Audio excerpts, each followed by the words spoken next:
कृपया सर्व प्रवाशांनी इकडे लक्ष द्या।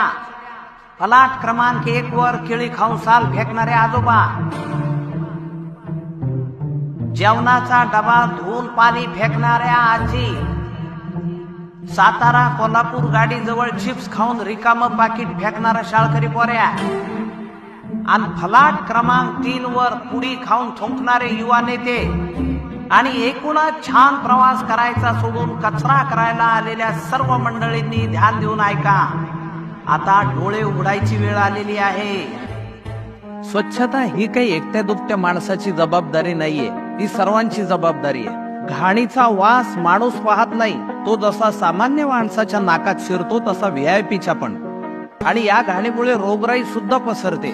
त्यामुळे आपला परिसर स्वच्छ असणं ही आपल्या सगळ्यांची महत्वाची गरज आहे, आणि हाच दृष्टिकोन डोळ्यासमोर ठेवून आपल्या एसटी महामंडळानं सुरू केलंय हिंदू हृदय सम्राट बाळासाहेब ठाकरे स्वच्छ सुंदर बस स्थानक अभियान। आणि याच अभियानाअंतर्गत शहरी, निमशहरी आणि ग्रामीण असे वर्ग करून त्याच्या स्वच्छतेची जबाबदारी आपल्या सगळ्यांवर सोपवलेली आहे। आणि या अभियानाअंतर्गत पहिल्या, दुसऱ्या आणि तिसऱ्या क्रमांकावर येणाऱ्या बस स्थानकाला अनुक्रमे 50 लाख, 25 लाख आणि 10 लाख अशी भव्य बक्षिसही ठेवण्यात आलेली आहे। हे केवळ अभियान नाही, ही एक मोठी चळवळ करायची। स्वच्छ सुंदर